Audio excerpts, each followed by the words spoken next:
দেখেছিস তো কানাই, বর্ষাকালের এতদিন হয়ে গেল তাও বৃষ্টির কোনো ছিটে ফোঁটা নেই। হ্যাঁ রে নিতাই, এই বৃষ্টির জন্য সারা মাঠের ফসল রোদে পুড়ে নষ্ট হয়ে গেল। হ্যাঁ, বৃষ্টি বাদলা না হলে তো এই হওয়ারই কথা। দিন দিন সবার কলেই পানি ওঠা বন্ধ হয়ে যাচ্ছে। হ্যাঁ রে, আর কদিনের মধ্যে যদি বৃষ্টি বাদলা না হয় তাহলে দেখবি সবাই পানির অভাবই মারা যাবে। আরে কি এত বৃষ্টি বৃষ্টি করছিস? বৃষ্টি যখন হবে তখন নিয়ে আর কুল পাবি না কিন্তু, বলে দিলাম।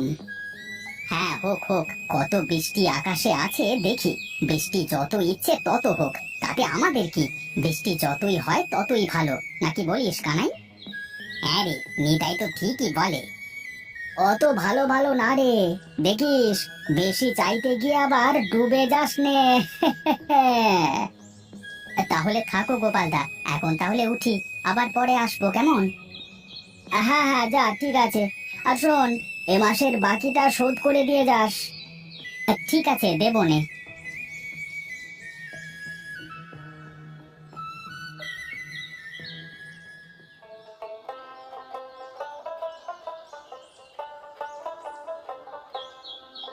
কোথায় গেলে গো গিন্নি?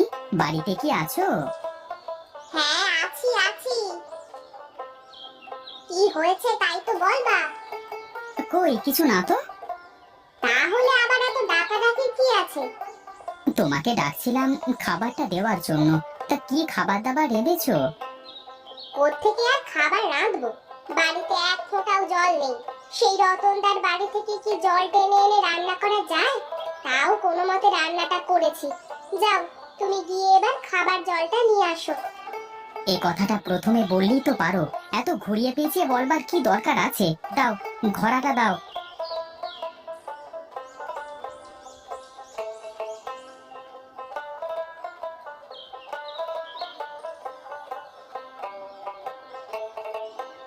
কিরে নিতাই, এখন আবার তুই পানি নিতে এসেছিস? একটু আগে তোর বউ এলো যে।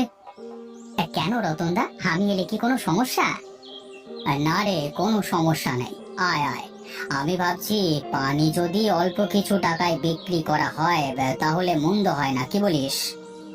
হ্যাঁ হ্যাঁ, তা তুমি ঠিকই বলেছ। এই কলের ফ্রি পানি যদি তুমি মানুষের কাছে টাকায় বিক্রি করো তাহলে কি করে হয় বলো? তুই যাই বলিস নিতাই, আমি কাল থেকে কাউকে টাকা ছাড়া পানি দেব না। আমার কলের পানি ফ্রি কাউকে দেওয়ার মতো নেই। কাল থেকে আসলে টাকা নিয়ে আসবে। ঠিক আছে, তুমি যখন তোমার কলের পানি ফ্রি দেবে না, তাহলে তো আর আমাদের টাকা দিয়ে ছাড়া উপায় নেই।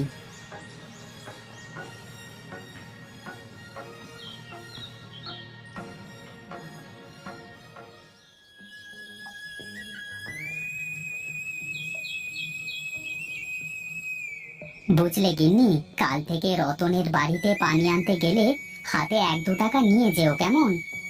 কেন? টাকা নিতে হবে কেন? রতনটা একটু আগে আমাকে বলল তার কলের পানি ফ্রিতে কাউকে দেবে না সে। ও মা, রতনদা আবার কি খারাপ লোক গো। তার কল থেকে গরিব মানুষ পানি নেয়, আর সে তাদের কাছ থেকে টাকার বিনিময়ে পানি দেবে? বাদ দাও তো সব কথা, এখন দাও, ভাত দাও, খুব ক্ষুধা লেগেছে। ঠিক আছে, তুমি বসো, আমি ভাত বেড়ে আনছি।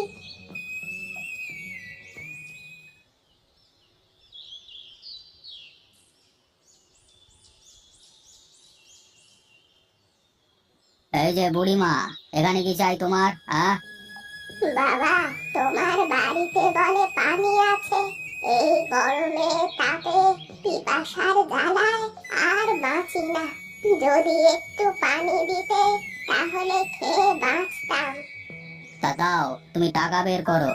যদি 2 টাকা দিতে পারো তাহলে পানি দেব, না হলে না, ঠিক আছে? কি বলিস রে বাবা, তোর এই কলের পানি খেতে হলেও আমাকে এখন টাকা দেওয়া লাগবে? হ্যাঁ, তা নয় তো কি। চাল ডাল যখন কিনে খাও তখন কষ্ট বাঁধে না? আর আমার কাছ থেকে পানি কিনে খেতে যত জ্বালা সবার, তাই না? মর, তুই মর। তুই একটা বৃদ্ধ লোককে পানি খাওয়াতে গিয়ে টাকা চাস, আর টাকা দিতে পারিনি বলে পানি দিলি না? ওই পানিতে ডুবেই তুই মর। হ্যাঁ, যাও যাও, তোমার ওই বকের দোয়ায় বিল শোকাবে না। যত আপদের আগমন, যত সব। হে ভগবান, তুমি এদেরকে এই পানিতে ডুবিয়েই মারো, যাতে এরা পানির মর্ম বুঝতে পারে।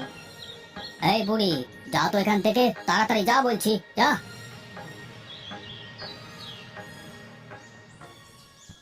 বুঝলে রতনদা, যে পরিমাণে গরম পড়েছে, এর মধ্যে পানি ছাড়া বাঁচাই দুর্লভ। আর এর মধ্যে তুমি তোমার কলের পানি বিক্রি করে খাচ্ছ হে। হ্যাঁ খাচ্ছি, তো তাতে তোদের কি সমস্যা? এখন তো বুঝতে পারছো না, সময় হোক ঠিকই বুঝতে পারবে। দেখ গোপালদা, আজকে কিন্তু কেমন ভ্যাপসা গরম পড়েছে, দেখছো তো? হ্যাঁ রে, আমিও বুঝতে পারছি, হয়তো বৃষ্টিও হতে পারে আজ। আমারও তাই মনে হচ্ছে গো, নইলে আবার এত ভ্যাপসা গরম করবে কেন? তাহলে থাক তোরা, আমার আবার গরুর খড়গুলো নিচে রয়েছে, ওগুলো ঢেকে রেখে আসি। হ্যাঁ রে, আমিও যাব, চল, অনেক কাজ আছে বাড়িতে। এই যে গোপালদা, ধরো তোমার বাকি 40 টাকা। এখন তাহলে আসি গো। আচ্ছা ঠিক আছে, যা তাহলে।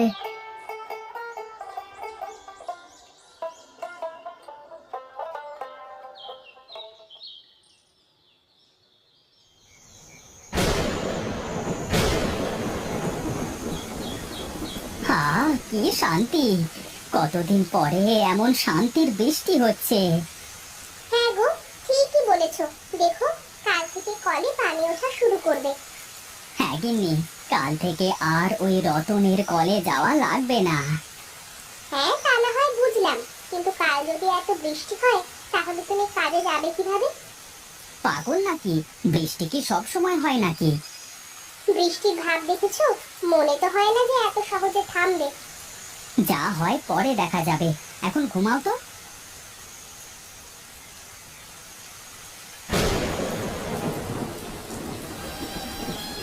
এই গিন্নি, ওঠো ওঠো।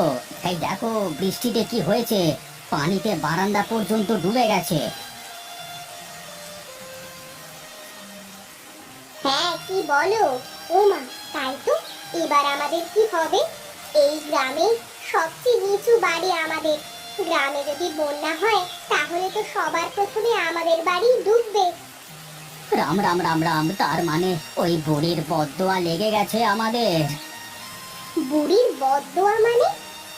কাল এক বুড়ি এসেছিল পানি খেতে, টাকা না থাকায় আমি তাকে পানি খেতে দিইনি। তার জন্য যাবার পথে আমার জন্য বদদোয়া করে যায়। আমার তো এখন মনে হচ্ছে ওই বুড়ির জন্যই আমাদের এই দশা হচ্ছে। তুমিও পারো বটে, একটুখানি পানি দিলে কি এমন হতো? ওসব কথা বাদ দাও। পানি দেখো আস্তে আস্তে বারান্দা উঠছে, খাটের তলায় আসছে। এখন কি করা যায় বলো তো? আমি আর কি বলবো, তাড়াতাড়ি উঁচু রাস্তায় চলো, না হলে পরে এখান থেকে আর উঠতে পারবে না। হ্যাঁ হ্যাঁ, চলো চলো, তাড়াতাড়ি চলো।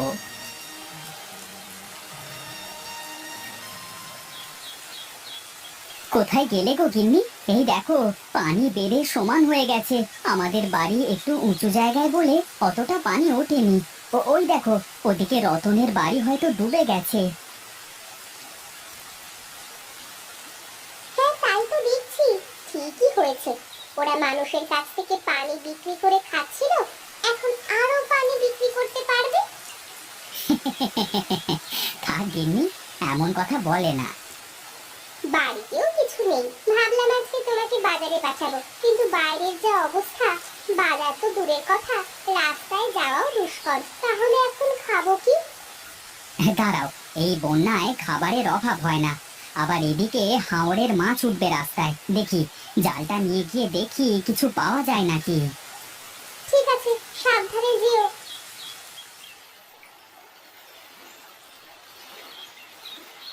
কি রে কানাই, রাস্তায় মাছ ধরতে এলি, একটা ডাকও তো দিলি না। আর বলিস না, তোর ভাবি সকাল থেকে চেঁচাচ্ছে কি রাঁধবো কি রাঁধবো বলে।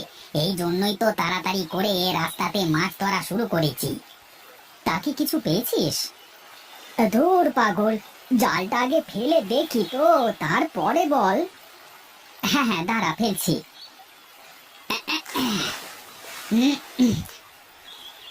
আরে বাহ, এই জাল ভরে মাছ উঠছে যে! এভাবে কক্ষেপ দিলে পারে তো হাঁড়ি ভরে যাবে। হ্যাঁ রে নিতাই, মনে হচ্ছে হাওরের সব মাছ এসে রাস্তায় জমা হয়েছে। হ্যাঁ রে, আমার হাঁড়ি প্রায় ভরে গেল। দাঁড়া, বাড়িতে এগুলো রেখে দিয়ে আসি, পরে আবার আসবো নে।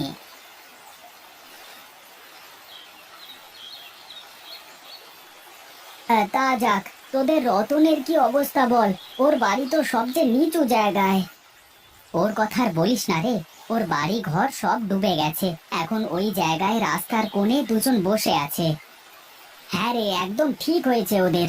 এমনকি বলতে নেই, তাও আবার না বলে থাকতে পারছি না। গরিব মানুষের কাছ থেকে পানি নিয়ে টাকা নেয়, তাহলে বল ওদের ছাড়া আর কাদের এমন হবে? আমাদের তো যাই হোক উঠান পর্যন্ত পানি উঠেছে, তাও তো আমরা রান্না বান্না করে খেতে পারছি। হ্যাঁ রে, তা তুই ঠিকই বলেছিস, ওদের অমন কাজ করাটা ঠিক হয়নি। আচ্ছা থাক তাহলে, আমার মাছ মারা শেষ। আবার পরে আসবো নে মাছ ধরতে, কেমন? ঠিক আছে, যা তাহলে, আমিও যাই, কেমন?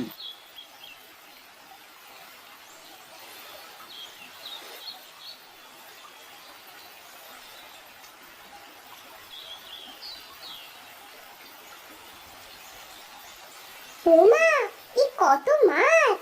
এত মাছ কোথায় পেলে গো তুমি? কোথায় আর পাবো? আমাদের রাস্তায় তো মানুষ মাছ মেরে হাঁড়ি ভরে ফেলছে। কি বলো, রাস্তায় মাছ ধরে? রাস্তায় মাছ ধরে এই প্রথম শুনলাম আমি। তাহলে চলে এলে কেন তুমি? হাঁড়ি ভরে গেছে তাই চলে এলাম। আচ্ছা ঠিক আছে, তুমি এগুলো রান্না করো, আমি খেয়ে দিয়ে আবার যাচ্ছি। আচ্ছা ঠিক আছে, তুমি বসো, আমি তাড়াতাড়ি গিয়ে রান্না করে আনছি। কি গো, এভাবে আর কতক্ষণ রাস্তাঘাটে দাঁড়িয়ে থাকবো দুজন? কি আর করবো বলো, বাড়িটা বন্যায় সম্পূর্ণ ডুবে গেল। এখন কোথায় যাব আর কোথায় থাকবো সেই চিন্তাই তো করছি। সেই সকাল থেকে না খেয়ে রাস্তায় দাঁড়িয়ে রয়েছি। তুমি গ্রামে এমন কাজ করে রেখেছো যে কারো কাছে একটু সাহায্য চাওয়ার মুখটাও নেই। হ্যাঁ গো গিন্নি, আমি আমার ভুলটা বুঝতে পারছি, কিন্তু এখন তো আর কিছু করবার নেই। কেউ এখন আর আমাদের সাহায্য করবে না। চলো না নিতাইদার বাড়িতে যাই, ওরা যদি একটু সাহায্য করতো। কিভাবে যাব বলো? দুদিন আগেও পানি নিয়ে ওর সাথে যে ব্যবহারটা করলাম, তাতে মনে হয় না যে ও আমাকে সাহায্য করবে। একটু গিয়ে চলো তো দেখি, এভাবে আর কতক্ষণ রাস্তায় দাঁড়িয়ে থাকবো? আচ্ছা ঠিক আছে, চলো।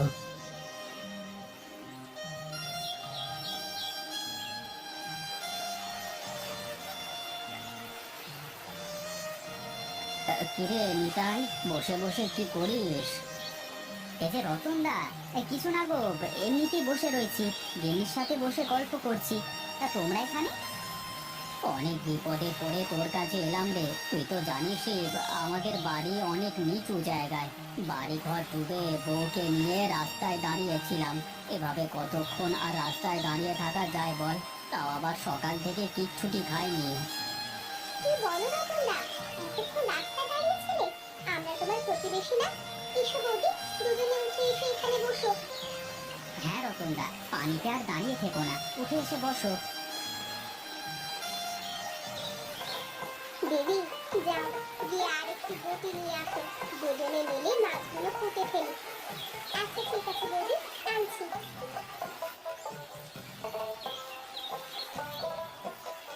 তাহলে রতনদা, দুজনে একসাথে খেয়ে দিয়ে রাস্তায় যেতে হবে মাছ ধরতে, যাবে তো? হ্যাঁ রে নিতাই, যাবো যাবো।